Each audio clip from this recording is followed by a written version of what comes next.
Hello and good afternoon everybody, and welcome to this webinar. Thank you very much indeed for joining us. Designed to help you discover more about the new advanced Navionics features now available on Raymarine's Multifunction Displays. I'm Lance Godefroy, I'm the General Manager at Navionics UK, and I'm joined here today by Harry Heasman, who is from Raymarine, where he is the National Sales Manager covering the UK and Ireland. Good afternoon everybody. Now, during the webinar, we're going to conduct a couple of polls just to get some feedback from you. We'll be very pleased if you could complete those. And also there'll be the option to ask any questions to us. Just go through your screen there and you'll be able to type in any questions. We'll endeavour to answer those, time permitting, at the end of the webinar. But failing that, we will come back to you directly afterwards. We'll come once the webinar is finished. We'll come back with the answers for you. So it's possible for you to all of these innovations have basically come to you as a result of the latest release from Raymarine of their Lighthouse 2 operating system on their multifunction displays, known as version R17.45. So, what's new with R17.45? We're going to talk about Dock-to-dock Autorouting, SonarChart Live, advanced map options, and then we'll run through the conditions and requirements that you need to have to activate these new features. So I'll hand you over to Harry now, and he's going to run through Dock-to-dock Autorouting. So, yeah, good afternoon everybody. Some of you may have been aware or may have been using the auto-routing function on your Raymarine Multifunction display over the last 12 months. But this was a very sort of simple auto-routing function. It would create a route between point A and point B, but both of these waypoints would need to be within open water. You know, Raymarine, in collaboration with Navionics, now offer this unique breakthrough in boating navigation called Dock-to-dock Autorouting, and it allows us or enables us to quickly calculate a detailed route through narrow passages and channels based on chart data, navigational aids, water depth, and other sort of information on the screen. It's very easy to actually create a dock-to-dock auto route by simply marking a start waypoint, which could be your berth in your marina, and a destination waypoint. And the multifunction display will then create a short, simple route down through correct sort of passages and channels. We've got an example here on the screen which you'll be able to see, which is navigating through Swedish archipelago, and you can see now that the auto route, instead of just taking us through open water, navigates us through open narrow sort of channels and passages, taking into consideration any sort of navigational aids and marks. The next screen is to demonstrate that we can actually make a start or a start waypoint at a marina berth, and then it will navigate us clearly through out of the marina, through port and starboard channel markers, and into open water. And you will notice on the screen there that we have some waypoints which are highlighted as exclamation marks within a triangle, and these are areas which we'll need to go back and review once an auto route has been created, just making us aware of any sort of potential hazards. Could be something simple like shallow water, etc., but something you should really review. The next slide I'm going to show you is a close-up of leaving a marina. So we've left our sort of berth, it's taken us through the port and starboard channel markers, over a shallow water shaded area, and then into open water. Now, as I've previously mentioned, on these auto routes, the multifunction display will flag up waypoints with an exclamation mark within a warning triangle, and this is to sort of highlight if you're entering any sort of dangerous or critical points.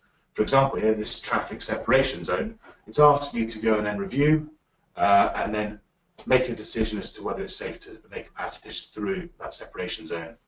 Other examples would be bridges, where you need to then double check that you've got sufficient height, and entering locks, etc.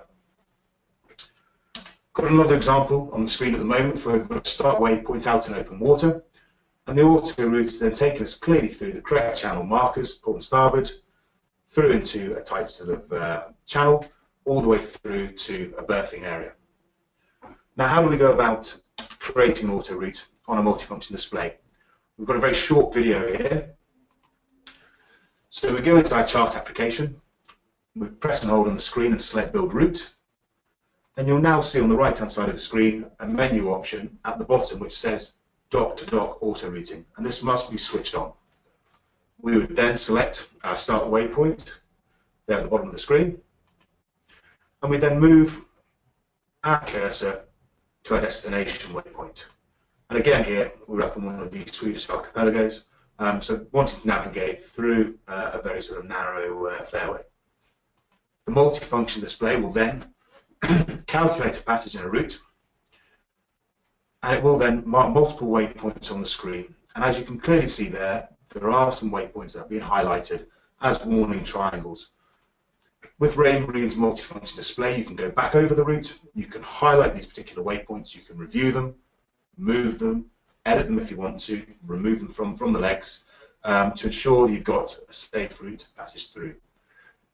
Just want to reiterate that these automatically calculated routes do not replace sort of safe navigational practices and should be your only reference. So as a prudent navigator, it is your responsibility to check these routes. So I'm just going to pass you now back over to Lance, and we're going to have a look at the next feature that's available on Lighthouse 17 software, SonarChart Live. Thanks, Harry. So this is a great new innovative feature called SonarChart Live. It actually helps you create a personal HD bathymetry map in real time as you're out on the water. So this map layer actually appears as an overlay on top of your existing Navionics chart selection, whether you selected nautical charts or sonar charts. The SonarChart Live imagery will appear on top of the existing chart. You'll be able to select the density of the contours that are being produced from the maximum, which is a half-meter contours, or else you can expand that to just have maybe the contours every 3-4 meters. You can also change the transparency setting to indicate that the SonarChart Live image will be totally transparent, or it will be totally over the chart that's beneath it. So the new SonarChart Live image that you've created is totally overlaid on top of the existing chart. Now you can see here we've got a SonarChart Live being created. The vessel's in the middle of is in the red area there. And underneath that is a SonarChart layer actually, but the new chart has been created on top of it. So you see the areas of shallow water are indicated in varying degrees of red as an additional warning. Now this new feature is really useful for all boaters. From fishermen, for example, I can certainly see their application where you're a fisherman and you want to go out for a day and you're going to fish over a certain given ground, and you're not so interested in the nautical chart that's always there for you, but you may want to create your own chart for your day's fishing to actually help you understand the ground that's there, see whether there's any drop-offs, where fish are likely to be feeding, and so on. And this will interact very nicely with something in advanced map options, which we'll cover shortly. The other thing is I believe it's really useful for all boaters because, as you know, certainly in our waters we have a lot of movement after storms. Certain areas on the East Coast is constantly changing. Surveys are not as regularly as we'd like them to be. So this way you can actually keep up to date with your local waters as you're entering rivers or estuaries, or coming into your own marina or harbour entrances, which is perhaps subject to silting. The SonarChart Live data that will be on your device and constantly improving will help you get a better image. Now we've got a little video here of SonarChart Live, and as soon as I play this, you'll see the vessel moving along there and the HD contours being created immediately behind it. Now, as I explained before, underneath we've got in this case it's the nautical chart is underneath, and the settings of the SonarChart Live is on maximum density, so the half-meter contours, and we've also got the transparency setting set at maximum, which means that you can't actually see through it. you see that it's totally overlaid on top of the existing chart. Clearly this vessel is going up and down to show the effectively doing a little survey, really. You don't necessarily have to do that all the time, of course, but this is SonarChart Live is something we would suggest you had on whenever you wanted to use it. So here's the transparency. This is at 0%. You see you can change the settings on the slide bar on the right-hand side. And we can see totally the nautical chart underneath it. And then we move on to 50%. There we go. That's beginning to disappear. And then at 100%, it's totally gone. So, as I say, it's a great new feature. It's something that you have on your personal device, but we'll also greatly encourage you to share it amongst the family of boaters so that everybody can take advantage of it. Because those logs that have created the SonarChart Live images are available to upload when you do one of your freshest data updates. So a great new thing. It's also quite a fun thing to do, believe me. Once you start effectively covering an area, you want to do more of it. That's been my own personal experience anyway. So I'm going to hand you over to Harry now, who'll go through the next feature, which is advanced map options. So the advanced map options allow Raymarine users to customize their Navionics chart by highlighting shallow water areas, adjusting their SonarChart density, something Lance has touched on briefly, and adjusting or presenting a fishing range, an area where you actually want to target certain fish, certain species.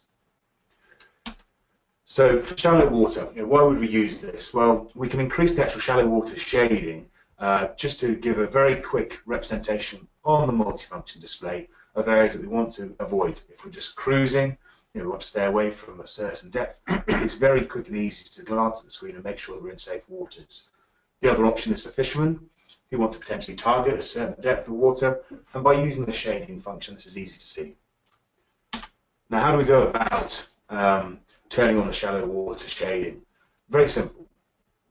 Go into our chart application, press menu, and then select presentation. And we scroll all the way down the menu to advanced options. And the first option at the top there is shallow water. This enables us to actually then adjust and increase the depth of water that we actually want to have shaded. And you'll see here, as we increase the depth around the still rocks, the shading area also increases. The next option here is SonarChart density, and it enables us to actually increase or decrease the density of our contour lines on our sonar charts, both those actually on the cartography you purchase, but also the SonarCharts Live. And there's a number of sort of reasons we'd want to use this. Again, for fishermen, if we wanted to target particular areas of seabed, breakwater for certain sort of predator fish, we can do, or just for someone cruising into a new marina and they want a real clear sort of picture of bottom structure as they're navigating into a new port. Yeah, just to add to that, the maximum density, the highest density is the default, which is the half-meter contours.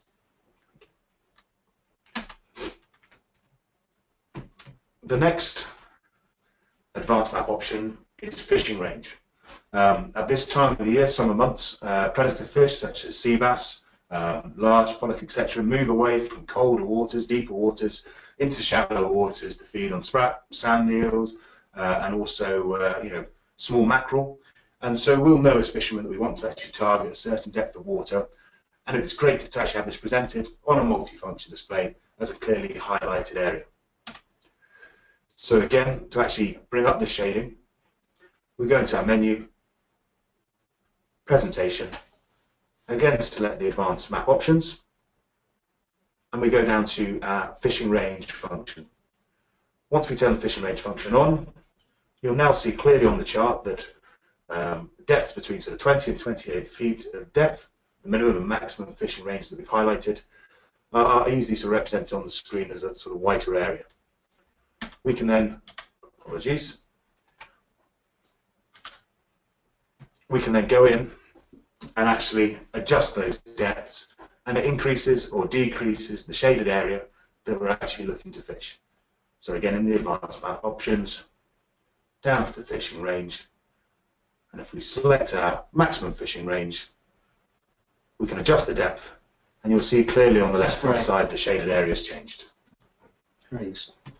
Right, we'd just like to run a quick poll now, as we mentioned earlier, Just pause for a moment. just to get a bit of feedback, to see which of these new features would be most useful to you.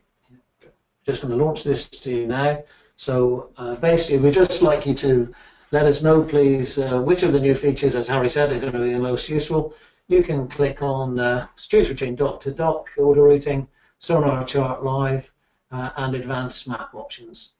So we're getting your results coming into us, which is quite good to see. We're going to share them with you in a moment. We'll just give you a few more seconds to make up your mind, and I think we can probably say that's about it. Everyone's virtually voted. Yeah, so we'll close that now, and we can share the result of that with you. You can see that, in fact, Dock-to-dock, which is great, the award-winning Dock-to-dock Autorouting gets 77% and 20% to SonarChart Live and 3% to Advanced Map options. I'm thinking maybe we've not got too many fishermen attending this one, actually, but that's good. I'm sure they'll be able to see it later. Thanks very much for doing that. Just going to move on now to compatible products.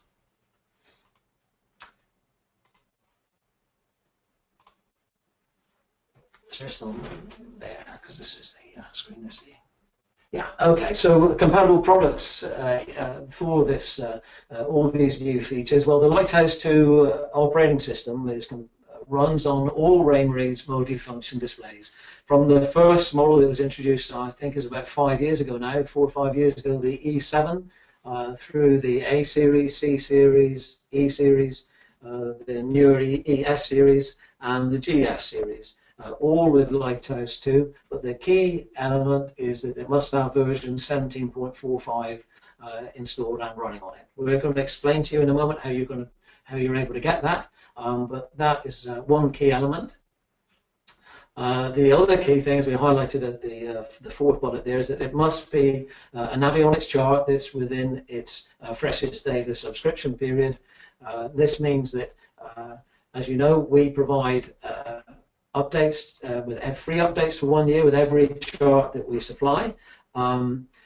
So we encourage you to regularly go online to update it. We actually do update our database every day. We publish every day, and we make available for you to download every day. We are unique in that respect, and we really encourage you to take advantage of that. Now, if you have an old Navionics chart, for example, one of our now discontinued Gold range, you can go to your local Navionics dealer and buy, or Raymarine dealer, and buy your Navionics updates card. That's the most economical way for you to get an updated chart with all the new elements of nautical charts, sonar chart, and community edits.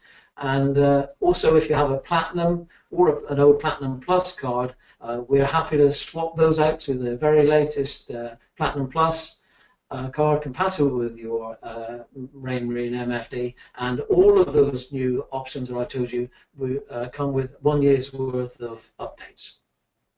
Now, a new thing coming in with the version 17.45 is when you go into the chart selection in your Raymarine home screen, you come to menu and then presentation, and up come options of your chart choice. Well, here, as you can see, you can select between Navionics Nautical Chart or Navionics Sonar Chart. Both of those features are in this.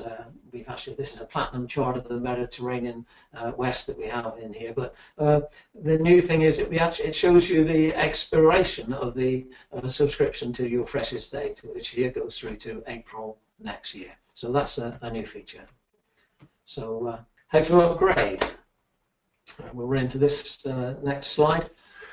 So to upgrade your Raymarine Multifunction Display to Lighthouse 2 version 17, you have 3 options. I'm sure a lot of you have actually used the first option before, which is downloading the software from the Raymarine.com website under support and software section, putting that onto a micro SD card, placing that into your multifunction display, and updating the multifunction display. There are very clear step-by-step instructions online and a couple of videos to actually tell you how to do that. The second option for customers who have kept regularly up to date with their Lighthouse 2 software, so people running version 15 or version 16, can now actually connect their multifunction display to the internet and download the software directly to their display via the Raymarine Cloud Services. You can do this over a marine Wi-Fi connection or a mobile hotspot.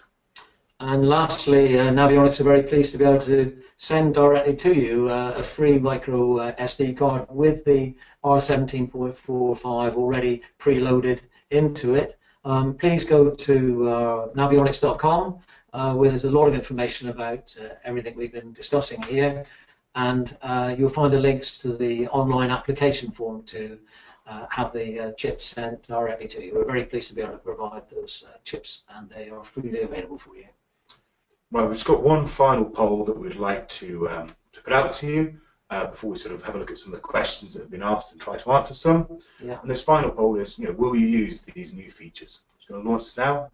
And whilst you're taking a look through those questions, we're just going to go and see if we've got any questions that will come back to you. So we'll be back to you in a few moments.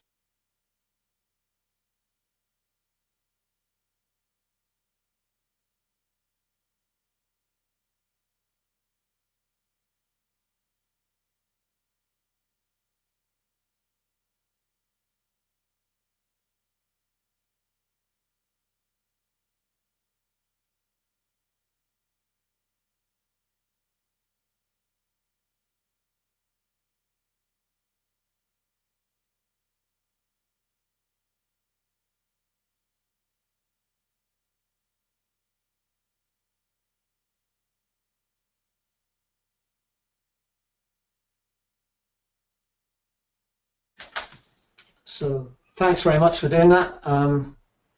I think you're going to launch the answers to your questions now, and that's interesting to get a 41% of you saying that you've already updated. That's fantastic to hear. And 31% say you're going to soon update it. Thanks a lot. If you don't have that chip, please just go and complete that online form, and we'll be pleased to send that to you.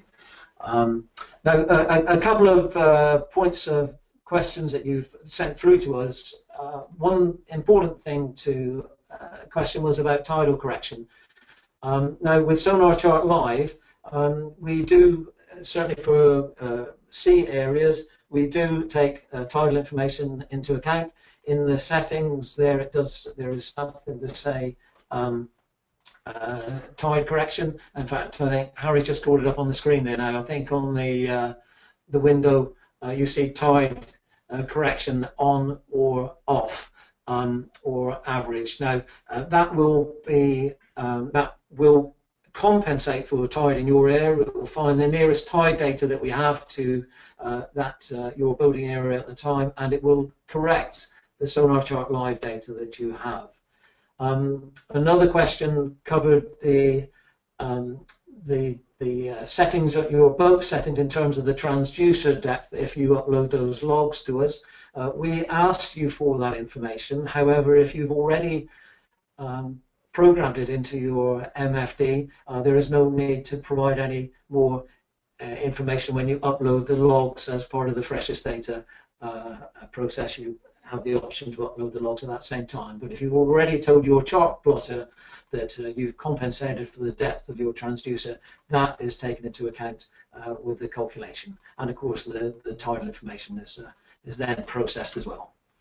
One final one is, sorry, how do you pick up that one? Well, I was just going to say there's been a couple of sort of specific questions to certain people watching the webinar, and I think the best thing for us to do is actually answer you directly.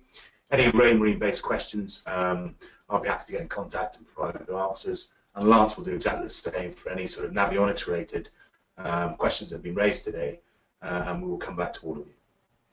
Okay, so thank you very much for attending the webinar. We do hope you found it useful. It's been useful for us to be able to reach out to all of our customers from both Navionics and Raymarine. Thank you to Harry for joining us with this, and good morning to everybody. Yeah, thank you very much. Thanks now. Bye-bye. Bye-bye.